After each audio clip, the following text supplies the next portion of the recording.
오직 주께서 칭찬하는 사람, 그런 제목으로 주님 말씀 나눌 때 축복의 귀한 시간 되어질 수 있기를 소망합니다. 바울은 오늘 다시 자신을 변론하는, 자기를 변호하는 그러한 말들을 쓰고 있습니다. 유다에서 내려온 거짓 선생들이, 거짓 교사들이 엉뚱한 말을 함으로 고린도 교회를 흩뜨리고 바울의 영적인 권위가 무너진 그때에 바울은 이제 다시 자신에 대하여 한 말들에 대해서 변호함으로 하나님의 교회를 세우고 하나님의 교회가 복되게 하려는 그런 마음을 가지고 있는 것을 봅니다. 1절에 보니까 너희를 대면하면 유순하고 떠나 있으면 너희에 대하여 담대한 나 바울은, 이렇게 말씀했습니다. 우리 개역 성경은 바울 자신이 대면하면 유수하고 떠나 있으면 담대한 사람이다, 이렇게 읽혀질 수 있는데요, 쉬운 번역만 봐도 그들이 이르기를, 바울에게 이르기를 대면하면 유순하고 떠나 있으면 담대하다라고 그렇게 말하고 있다라는 것을 정확하게 풀어서 그렇게 쓰고 있는 것입니다. 그러니까 고린도 교회에 있는 대적들이, 고린도 교회에 있는 거짓 잘못된 선생들이 바울에 대하여 뭔 이야기를 하느냐, 당신 가까이 있으면 대면하면 유순하고 떠나 있으면 담대한 게 그 당신 아니냐, 그렇게 말했다라는 것이죠. 속에 천불나는 이야기를 하고 있는 것이죠. 나 바울은 이제 그리스도의 온유와 관용으로 친히 너희를 권한다, 그렇게 말씀하고 있습니다. 이런 말을 들었을 때 바울은 그러면 왜 그랬느냐, 그 이야기를 설명하고 있는데, 그리스도의 온유와 관용으로 너희를 권면한다. 여러분들이 그런 이야기를 합니까? 가까이 있으면 유순하고 떠나 있으면 담대한 사람, 가까이 있으면 말도 제대로 못하고 멀리 있으면 그냥 온갖 그냥 하고 싶은 이야기 다 하는 바울, 내가 왜 그러느냐, 그 이야기를 하고 있는데요, 그것은 온유함과 관용, 그리스도의 온유함과 그리스도의 관용, 이렇게 표현하고 있는 것입니다. 그리스도의 온유함은 어떤 것이겠습니까?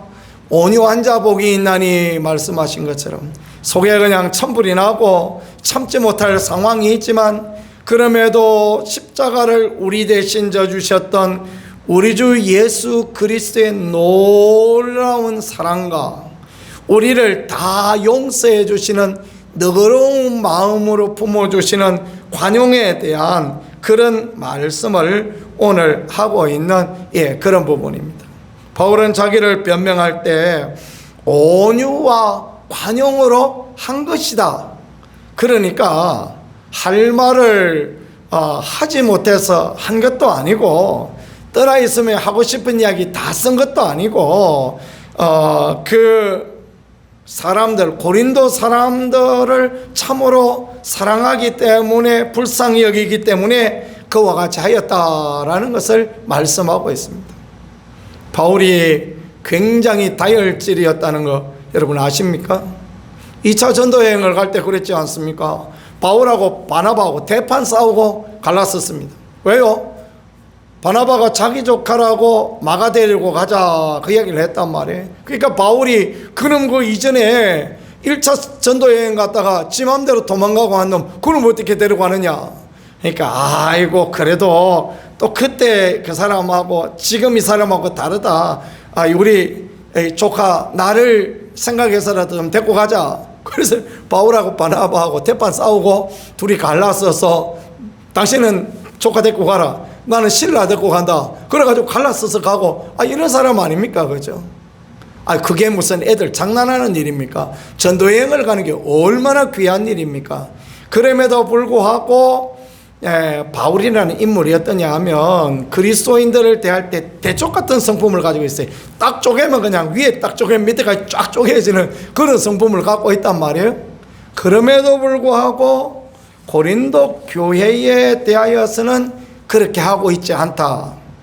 왜냐하면 믿음 여린 이 사람들을 불쌍히 여기고 이 사람들에게 심한 말을 하여서 상처가 되어지고 또 이 사람들이 믿음의 자리에서 멀어지는 것, 그것을 염려하고 그것이 걱정되어져서 그래서 사도 바울은 온유로 하고 또 그렇게 하였다라는 것, 그것을 그렇게 말씀해 주고 있는 그런 부분입니다.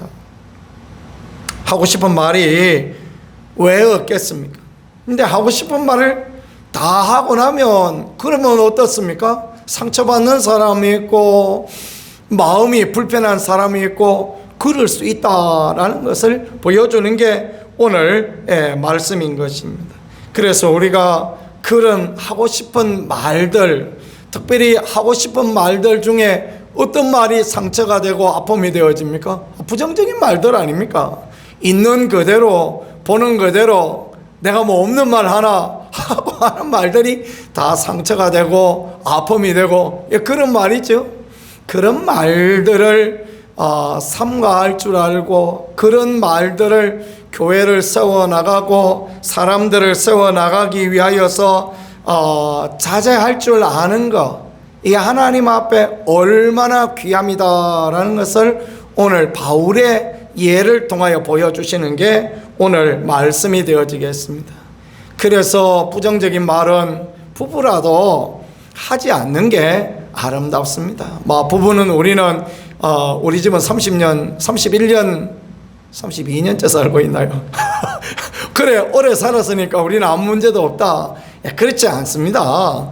저희 아내도 저한테 좀 뾰족한 이야기를 하면 저도 상처를 받고, 제가 날카로운 이야기를 하면 저희 아내도 상처를 받고, 우리도 그렇습니다. 여러분도 그러시지 않습니까? 그죠? 그래서 우리가 언제든가 이런 부분을 조심하는 게 중요하고, 가깝다고 해서 뭐 할 이야기 다 하는 거, 이게 참 안 좋습니다. 특별히 교회 이야기 이런 것을 바깥에 나가서 내 가깝다고 해서 교회 이야기를 그냥 편안하게 이거 우리 목사는 어떻고 누구는 어떻고 누구는 어떻고 그 이야기를 하면 안 될 게 전도의 문을 막아버리는 거 아닙니까? 그죠? 그러면 아이고 그 교회 무슨 그 문제 많네, 그 갈 데가 아니네, 이렇게 되어질 수밖에 없는 거 아니겠습니까? 그죠? 사람 사는데 문제 없는 사람이 어디 있고 연약함이 없는 사람이 세상에 어디 있겠습니까? 감출 거는 감추고 숨길 거는 숨기고, 그래서 피할 거는 피하고 알릴 거는 알리고, 그렇게 하는 게 하나님 앞에 잘하는 거 아니겠습니까? 그래서 좋고 아름다운 부분을 드러내고 이런 게 참으로 필요한 것입니다. 교회 안에 식구라면 더더욱 그렇습니다. 왜냐하면 교회 안에는 서로 관계성의 문제를 가지게 되어지거든요. 그러니까 관계가 나빠지면 사람으로 인하여서 그 신앙생활을 포기하는 그런 경우도 생기고, 왜 흔히 듣는 말, 아이고 내가 그 인간 꼴 보기 싫어서 내 교회 안 간다, 그런 이야기도 많이 하지 않습니까? 그죠? 그게 저나 여러분이나 우리들 같은 중직이라면 얼마나 더한 부분이 되며 얼마나 더 많은 영향력을 끼치겠는가라는 것들을 생각하며 그렇게 하나님 앞에 살아가는 것들, 그게 참 하나님 앞에 귀함이 되겠습니다. 하고 싶은 이야기는 많지만은 그 말을 참고 인내하고 바울처럼 유순하고 할 수 있다라는 것, 이게 하나님 앞에 능력이고 하나님 앞에 아름다움입니다. 절제할 수 있다라는 것, 덕을 세울 수 있다라는 것은 고린도 전서 후서의 전체적인 주제가 되어지는 것이며, 그로 인하여 은혜가, 그로 인하여 하나님의 축복이 우리 가운데 임하여지는 것입니다. 절제하고 덕을 세우는 것만큼 귀한 것이 있을까라고 생각해 봅니다. 골라서 할 수 있고 골라서 하는 것들이 잘 안 되어질 때 이 일을 위하여 기도하고 입술에 재갈을 물릴 수 있도록 하나님 앞에 은혜를 구할 수 있다라는 것은 절제의 아름다움이며 신앙의 성숙이다라고 그렇게 말씀드릴 수 있겠습니다. 우리는 이 영성의 깊이에 대하여서 영성의 깊이에 대하여 기도하고 헌신하고 수고하고 노력하고 그런 것들로 신앙의 깊이, 영성의 깊이를 생각하는 경우가 많습니다. 그러나 실제로는 우리의 말과 우리의 행동, 우리의 표현들이 결국은 우리의 영성의 깊이이며 그것들은 모든 사람들에게 공통으로 드러나고 있다라는 것들을 우리가 생각하는 게 참으로 귀하고 또 복됨이 되어지겠습니다. 하고 싶은 말 다 하는 것보다 참고 인내하는 것, 그게 참 귀한 것은요, 하나님의 거룩한 임재를 경험했던 사람이 있습니다. 성전에 들어가서 대제사장이 되어서 하나님 앞에 예배하고 제사를 드리러 갔더니 하나님께서 이상을 보여주셨습니다. 하나님께서 말씀을 주셨어요. 어떤 말씀입니까? 광야에 외치는 자의 소리가 있겠다. 침례 요한의 아버지 스가랴에게 주셨던 하나님의 귀한 말씀입니다.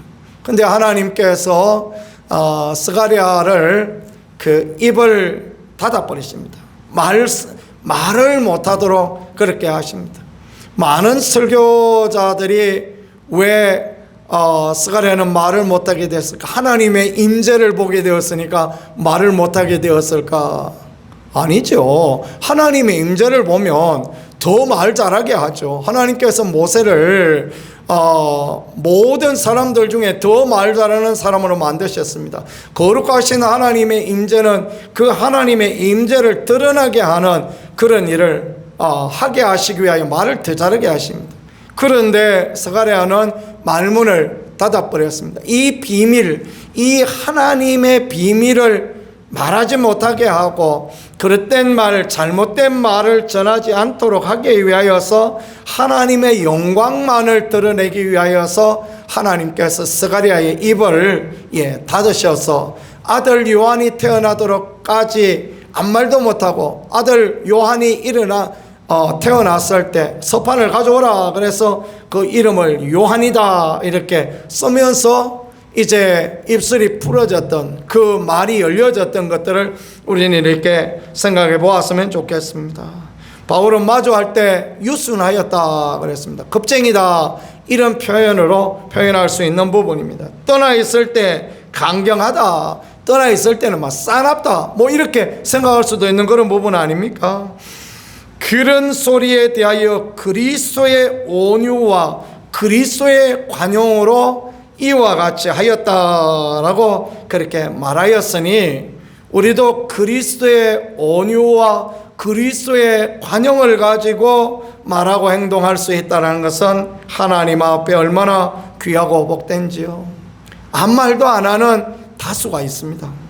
많은 사람들이 아무 말도 안 하고 가만히 있으면요, 우리는 그런 사람은 말을 할 줄 모르는가 생각하는데 그렇지 않은 거 얼마나 자주 경험해 보는지 모르겠습니다. 말 안 하고 있는 사람들이 뒤에 가서 다 말을 해요. 뒤에 가서 자기들끼리 모이면 전부 말을 하는데, 그런데 여러분 그 말하는 것들이 하나같이 똑같아요. 이구동성이다라는 겁니다. 내가 보는 눈이나 그 사람이 보는 눈이나 그 옆 사람이 보는 눈이나 모든 사람이 보는 눈이 다 똑같다라는 것. 이거는 우리가 하나님 앞에 두렵고 떨림으로 써야 된다라는 것을 잘 가르쳐 주시는 그런 부분 아닐까라고 생각이 되어집니다. 강단에서는 목사도 그렇습니다. 자기는 자기한테 좋은 점수를 주는지 모르지만 나중에 교인들의 이야기를 들어보면 교인들은 다 생각이 다른 그런 부분을 우리가 얼마나 많이 봅니까? 그죠? 그러면 회개하고 자복해야죠. 그러면 돌아서서 자신의 잘못을 생각할 수 있고 하는 것들은 하나님 앞에 얼마나 귀하고 얼마나 복된 그런 부분인지, 침묵하는 다수를 두려워할 줄 아는 그것이 아름다운 신앙이며 그것이 덕을 세우는 지름길이다라는 것을 생각하며 바울이 온유함으로, 유순함으로, 또 그렇게 온유함으로, 관용으로 모든 일을 행하였던 것처럼 우리가 교회에 대하여서, 특별히 믿음 여린 사람들에 대하여서 이와 같이 할 수 있는 것은 하나님 앞에 아름답고 복된 그런 부분이 되어질 것입니다. 저와 여러분, 우리 모두가 그렇게 말하고 그렇게 행할 수 있는 귀한 은혜와 축복이 있기를 간절히 소망합니다. 다음에 보니까 바울의 기도가 나오고 있는데 2절입니다. 또한 우리를 육신에 따라 행하는 자로 여기는 자들에 대하여, 바울 일행에 대하여 육신을 따라 행하는 자로 여기는 자들에 대하여 내가 담대히 대하는 것 같이, 바울이 그런 사람을 담대하게 대하고 그런 사람에 대해서 담대하게 말하였습니다. 너희와 함께 있을 때 나로 하여금 이 담대한 태도로 대하지 않게 하기를 구하노라. 이 거짓 선지자들에 대하여서 하고 싶은 이야기를 마음껏 쏟아놓는 것처럼 약한 교인들에 대하여서는 그렇게 하지 않기를 하나님 앞에 구한다라고 그렇게 말씀하고 있습니다. 신앙생활을 처음 하는 사람 다 보면 우리가 생각했던 것처럼 믿음의 삶을 오래 살았던 것처럼 그렇게 하지 못할 때가 많지 않습니까? 초보 운전 보면 옆에 앉아 있으면 막 얼마나 불안하고 무섭고 그렇습니까? 막 두렵고 떨리지 않습니까? 그랬다가 막 소리 질렀다가 막 어려움을 당하고 그런 경우도 당하고 그러는데요. 믿음의 삶도 마찬가지입니다. 처음 시작하면 무슨 동네 동장님이라고 와서 신앙생활을 처음부터 잘하느냐? 안 그렇습니다. 대학 교수라고 해서 설교 잘 알아듣느냐? 그것도 안 그렇습니다. 엉뚱한 이야기하고 엉뚱한 데로 가고 그럴 때가 얼마나 그렇게 많은지 모르겠습니다. 처음 교회 오면 찬송도 좀 부르고 교회 오면 기도도 좀 하고 그리고 남들이 헌금하는 거 보면 또 헌금도 좀 하고 따라 했으면 좋겠구만은 안 합니다. 안 하고 그냥요 찬송도 안 부르고 가만히 입 닫고 뻗어는 보리자처럼 그래 앉아있는 사람들이 있어요. 그래 보면 답답하죠. 그죠?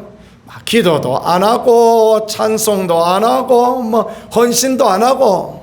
그런데요 그렇게 연습하고 그렇게 닳고 때가 묻고 배우고 경건에 이르기를 연습하라 말씀하지 않습니까? 그죠? 경건에 이르는 연습이 필요해요. 그래야 이제 더 좋아지는데, 바울은 그런 이 사람들에 대하여서, 이 거짓 선생들에 대하여서, 거짓 사도들의 말에 대하여 말하였던 것처럼 강경한 말로 그렇게 하지 않기를 하나님 앞에 기도한다라고 그렇게 표현하고 있습니다. 1절하고 잘 어울리는 그런 부분이죠. 그래서 자기가 실수하지 아니하고 자기가 사람들을 실족시키지 않고 그렇게 하게 않기 위하여서 하나님 앞에 구하고 하나님의 은혜와 하나님의 도우심을 간절히 바라는 그런 부분을 말씀하십니다. 그 다음에 싸움에 대하여서 3절입니다. 우리가 육신으로 행하나 육신에 따라 싸우지 아니하노니 우리의 싸우는 무기는 육신에 속한 것이 아니요 오직 어떤 견고한 진도 무너뜨리는 하나님의 능력이라 그랬습니다. 바울이 거짓 사도들에 대하여 거짓 선생들에 대하여 책망하고 강력하게 이야기하는 것, 육신을 따라 하는 것이 아니다라고 말합니다. 사람들이 보면 바울이 저 성격이 모나가지고 하고 싶은 이야기 다 하고 막 소리를 지르고 난리가 났다 생각하는데 그게 아니다라는 것입니다. 어떤 견고한 진을 무너뜨리는 하나님의 능력이다, 그렇게 표현하고 있습니다. 바울은 그런 사람이었지 않습니까? 구브로스에 갔더니 바예수란 사람이 와서 자꾸 그냥 바울 일행이 전도 못하게 하죠. 그래서 예수 그리스도의 이름으로 선포했더니 그 사람이 캄캄한 흑암이 그 사람이 임하여져서 어찌 할 줄 알지 못했던 그런 부분도 있었고요. 사도행전 16장에 보니까 저 많은 귀신 들린 여인에게 예수 그리스도 이름으로 악한 귀신아 떠나가라 선포했더니 떠나가고 그런 능력을 갖고 있었지 않습니까? 바울은 오늘 이 고린도 교회에 행하는 일들이 하나님의 능력으로 하는 일이다라고 그렇게 표현하고 있습니다. 하나님의 능력은 어떤 것입니까? 4절 후반부에 모든 이론을 무너뜨린다, 모든 거짓된 이론을 무너뜨린다 그 말입니다. 거짓된 신앙체계, 거짓된 말씀, 거짓된 그 어떤 행동들을 무너뜨린다 말씀하시고, 또 하나님 아는 것을 대적하여 높아진 것을 다 무너뜨린다 그랬습니다. 하나님을 알고 하나님을 깨닫고 성령의 은혜를 따라 행할 때요, 악한 것들이 와서, 율법주의적인 사람들이 와서 늘 하는 이야기가 그렇게 안 하면 하나님을 못 믿느냐 그러면서 성령을 해방할 때가 너무너무 그렇게 많습니다. 특별히 이성적인 사람들, 하나님의 살아계심을 경험치 못했던 분들이 와서요, 그렇게 사역을 방해하고 하나님의 일하심을 방해하고 그럴 때가 많은 것입니다. 그래 고린도에 온 거짓 선생들이 그런 거예요. 자기들이 유대에서 내려올 때 추천서를 받아왔다, 자기들이 말을 잘한다, 설교 잘하고 그런다는 거죠. 자기들이 잘생겼다, 뭐 이런 외적인 부분들, 그런 걸 가지고 와서 바울을 공격하고 하나님을 아는 것을 대적하여 높아진 것을 무너뜨리고 교만한 것을 무너뜨린다 그랬습니다. 바울은 일부러 그렇게 한 거예요. 일부러 그렇게 강력하게 나아갔던 것은 그 뒤에 장난하는 것이 사단이며 그 뒤에 장난하는 것이 악한 것이라, 그것이 무너져야 하나님의 교회가 세워질 수 있기 때문에 그와 같이 해서 육신의 것이 아닌 영적인 싸움을 싸우고 있다라는 것을 그렇게 말씀합니다.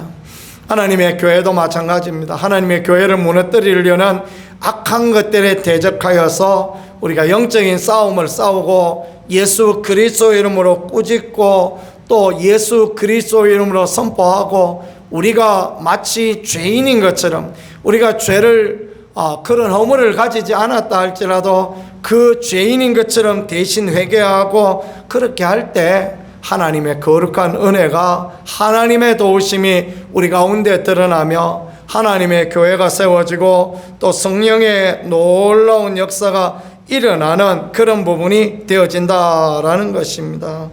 왜 이렇게 하는 것입니까? 하나님의 영광이 드러나고 사람들이 그리스도께 복종하게 하기 위함입니다. 그래서 5절 말미에 그리스도에게 복종하게 하니라고 그렇게 말씀합니다. 그렇습니다. 예수님께 복종하고 하나님의 영광을 드러내기 위하여서 이렇게 강력하게 하고 있다라는 것을 말씀하니 참 귀하고 아름다움이 되어지겠습니다.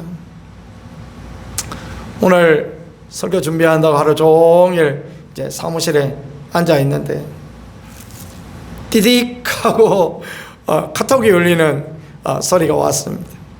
그래서 뭐가 또 왔나 하고 이렇게 찾아봤더니 저하고 같이 치유 공부를 하고 우리 5월 달에 왔던 최병태 목사라는 친구가, 키 조그마했던 친구가 있었죠. 그 목사님이 이제 저한테 카톡을 보내왔는데 사진 몇 장을 이렇게 보내왔습니다.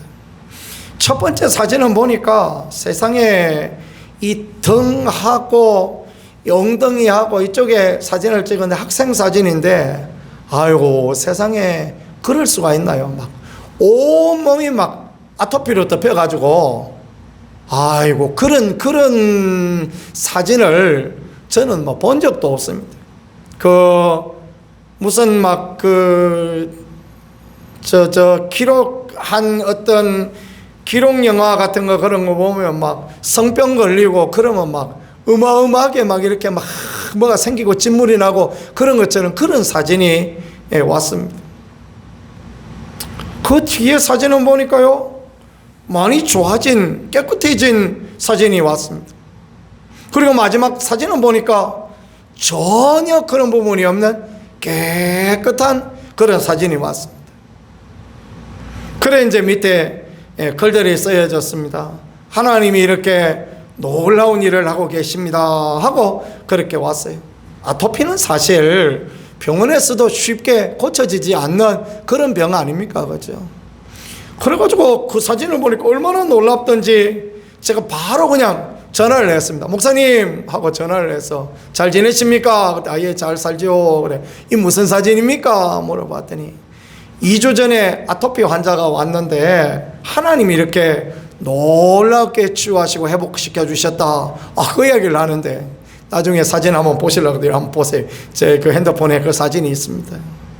그런데 이제 그 이야기를 하는데 제가 물어봤습니다. 목사님 그래 어떻게 사역했습니까? 물어봤더니 뭐 별 거 있습니까? 그냥 뭐 다리 잡고 예수님이 아토피 치유하십니다 하고 했더니 이 친구가 온몸이 많이 비틀어져 있더래요. 그래서 뭐 비틀어진 부분 좀 치유되어지고 회복되어지고 그러더니 이제 가만히 있더래요. 그래서 저 옆에 가서 서 있으라 그랬대요. 우리 사역할 때 보니까 서 있으라 소리 잘하잖아요. 옆에 서 있으라 그래서 그 서 있었다는 것입니다. 그리고 한 1시간 좀 지나서 이제 사역이 다 끝났고 그러고 난 뒤에 이제 살펴봤더니 이 귀 뒤에 하고 이 목 뒤에 하고 이쪽에 막 진물이 나고 그랬는데 많이 좋아졌더래요. 그래 그 엄마에게 보여줬더니 엄마가 막 깜짝 놀라면서 너무너무 좋아졌다고 그 이야기를 하더라는 거예요. 숙제를 내어줬대요. 집에 가시거든 하루에 꼭 30분이라도 벽에 붙어서 예수님이 치유하십니다 그렇게 선포하고 벽에 좀 붙어 있으라. 그 이야기를 했다는 거예요. 한 일주일 좀 지났더니 엄마한테 전화가 왔는데 목사님 너무 많이 좋아졌어요. 그 이야기를 하더래요. 그래서 예 그래 열심히 하세요 그 이야기를 했는데 한 이틀 더 지났더니 막 하고 목사님 또 그냥 막 아토피가 나와서 난립니다 그 이야기를 하더래요. 그래서 목사님이 하시는 이야기가 숙제 안 했죠? 그랬대. 그러니까 엄마가 알아듣더래. 그러면서 아들을 불러서 야 너 30분 붙어 있으라 그랬는데 벽에 서 있으라 그랬는데 서 있었냐? 그러니까 엄마 나 피곤해서 못 서 있었다고. 그러니까 다시 또 막 생겨났다는 것입니다. 그 틀어진 몸들이 다시 또 돌아가고 그래서 그랬던 것 같습니다. 그래서 나한테 온다고 특별한 수가 생기는 게 아니고 벽에 서서 예수님이 치유하십니다 그렇게 선포하고 있어라 그렇게 이야기했는데 다음날 또 전화가 왔대요. 목사님 또 좋아졌다고 또 많이 가라앉았다고 이야기를 하고 그리고 이제 2주 지나서 아이랑 엄마랑 토요일에 사역하는데 왔는데 보니까요 그렇게 깨끗하게 이렇게 되었다라는 간증을 하면서 하나님이 하셨다 그 고백을 해요. 그렇죠. 하나님이 하셨지 뭐 누가 해요. 그죠? 아토피를 누가 고쳐주며 누가 해주겠습니까? 어떤 병원에 갔더니 2주 만에 막 이 진물나고 막 들여다 볼 수도 없는 그런 상황이 깨끗하게 되어지는 그런 병원 어디 있겠습니까? 그런 병원이 있으면 나도 좀 갔으면 좋겠습니다. 그런 병원은 없어요. 그죠? 주님께 나아갔더니 주님께 맡겼더니 그와 같이 되어졌고 저는 참 감사한 게 그 목사님이 하나님이 이렇게 하셨다 고백하는 게 얼마나 귀하고 얼마나 그렇게 존경스럽고 복되고 그런지 모르겠습니다. 다음에 만나면 제가 밥 좀 한 그릇 사드리려고 그래요. 그런 사람 밥 사줘야지 돈 놔뒀다고 뭐 하겠습니까? 그죠? 그런 사람 밥 한 그릇 사주고 그런 영성을 배우고 나도 좀 기도 좀 하면 해주라고 나도 그런 은혜 누렸으면 좋겠다. 이렇게 하는 거 얼마나 하나님 앞에 귀하고 아름다운 그런 부분이 되어지겠습니까? 그렇습니다. 하나님의 영광을 드러내고 교회를 세워가고 악한 것들을 내어쫓는 거룩한 영적인 전쟁을 하고, 이것이 하나님 앞에 얼마나 귀하고 얼마나 복된 그런 부분인지 모르겠다라는 것입니다. 7절에 그 다음 이야기는 뭐냐? 너희는 외모만 보는도다. 만일 사람이 자기를 그리스도에 속한 줄로 믿을진대 자기가 그리스도에 속한 것 같이 우리도 그러한 줄 자기 속으로 다시 생각할 것이라. 고린도에 온 그 사람들, 고린도 교인들 외모만 보고 바울을 무시하고 그렇게 하였다라는 것입니다. 어떤 역사적인 1세기의 이야기들을 근거들을 보면요, 바울은 참 좀 그랬던 것 같았습니다. 바울은 아주 지독한 머리가 없는 그런 사람이었다고 하고, 코는 이 매부리코라 그러죠. 이 나와서 그냥 끝은 꼬부라진 그런 매부리코였고, 눈썹은 한 곳에 몰려 있었다고 합니다. 그런데다가 키는 조그만하고 다리는 안짱다리고, 그랬다는 것입니다. 보기에 뭐 다 참 만만치 않은 그런 부분 아니겠습니까? 그런데 어떠냐 하면 11절에 보니까 떠나 있을 때 편지들로 말하는 것은 힘이 있고 그랬지만은 10절이네요. 그들의 말이, 그의 편지는 무게가 있고 힘이 있으나 그의 몸으로 대할 때는 약하고 그 말도 시원하지 않다. 바울은 설교를 잘 못했던 것 같습니다. 그래서 앞뒤가 잘 안 맞는 드와이드 무디 같은 그런 존재였던 것 같습니다. 글을 쓸 때는 잘 쓰는데 말은 좀 시원치 않다. 그런 사람이 있습니다. 우리 신학대학교에 신약학을 가르치던 김광수 교수라는 분이 계셨는데, 그분이 서울대 출신이더라고요. 얼굴은 뾰족하고 그러시는데, 강의는 도대체가 뭔 이야기를 하는지 잘 못 알아듣는데, 그분 쓴 책을 보니까요, 책은 그렇게 잘 썼습니다. 바울은 무슨 이야기를 하고 싶었냐 하면, 책 쓴 사람이나 말하는 사람이나 똑같다, 그 이야기를 하는 거예요. 마주하고 있으면 유순하고 떠나 있으면 담대하다. 그런데 그 사람이나 똑같다, 그렇게 말하는 것입니다. 그렇습니다. 오직 주님의 영광을 위하여 그렇게 하였다라는 걸 말씀하시고, 또 권세는 다 주님의 권세요, 또 주님께로부터 온 부분이다라는 거. 그래서 주님께로 온 이 권세는 무엇을 하려는 것이냐 하면 무너뜨리려는 것이 아니라 세우려는 것이다. 그것은 말을 잘하나 말을 못하나, 유순하나 강력하나 하나님의 교회를 세우고자 하는 선한 뜻이 있다, 그렇게 말씀하고 있습니다. 그렇습니다. 우리도 어떤 형편에 처하든지 하나님의 교회를 세우고 성도를 세우고 잘 되게 하려는 그런 마음으로 모든 것을 하는 그 삶이야말로 하나님 앞에 얼마나 복되고 얼마나 귀하다라는 것을 말씀해 주시고 가르쳐 주고 있습니다. 마지막으로 바울은 무슨 이야기를 하고 있는가 하니까 12절에서 18절까지 칭찬과 자랑에 대해서 이야기합니다. 고린도에 왔던 거짓 사도들, 거짓 교사들은 자기를 자랑하고 스스로 자기를 칭찬합니다. 자화자찬이라 그러죠. 그렇게 합니다. 그런 그들에 대하여서 바울은 헐뜯고 자기는 자화자찬하는 그들에 대하여서 바울은 자랑하는 자는 주 안에서 자랑하라. 주님만 자랑하고 주님만 높여라.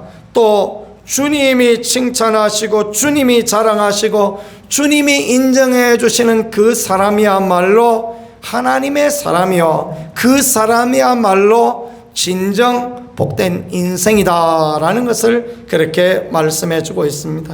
그렇습니다. 마무리해 보면요, 오늘 이 바울은 고린도에 있는 그 거짓 교사들에서 온갖 들을 소리 안 들을 소리를 다 듣고 있지만 그것은 교회를 세우기 위함이고 그것은 성도를 위함이고 그것은 하나님의 영광을 위함이고 자랑하는 자는 주 안에서 자랑하고 주님이 칭찬하시는 그 사람이야말로 오직 하나님 앞에 귀한 사람이다 라고 말함으로써 주님의 칭찬 듣는 사람, 주님이 기뻐하실 그런 마음과 그런 성품과 그런 행동과 그런 말로 살아가는 우리가 되라라는 것들을 권면하고 있는 그런 말씀인 것 같습니다. 이 말씀들을 잘 생각하면서 하나님의 교회를 세워가고 성도를 세워가고 또 주의 교회 가운데 아름다운 주의 영광이 드러나고 하나님만 높여드릴 수 있는 귀한 교회, 아름다운 교회 되어질 수 있기를, 그런 성도 또 그런 목회자 되어질 수 있기를 예수 그리스도 이름으로 간절히 축복합니다. 기도하겠습니다. 하나님 아버지 감사합니다. 어리석은 우리, 미련한 우리 불쌍히 여겨주시고 깨닫게 하여 주시고 하나님의 선한 뜻 본받아 하나님이 기뻐하시는 거룩한 자리, 은혜와 축복의 자리로 나갈 수 있게 도와주시고 하나님의 교회 세워가며 성도를 세워가며 영광을 드러낼 줄 아는 우리 모두가 되어질 수 있게 은혜로 인도하여 주옵소서. 쓸모없는 말들을, 부정적인 말들을, 어리석고 미련한 말들을 하지 않게 하여 주시고 오직 주의 영광 드러내는 그런 저희가 될 수 있도록 은혜로 인도하여 주옵소서. 주님이 늘 도와주시고 이끌어 주실 줄 믿습니다. 예수님 귀하신 이름으로 기도드렸습니다. 아멘.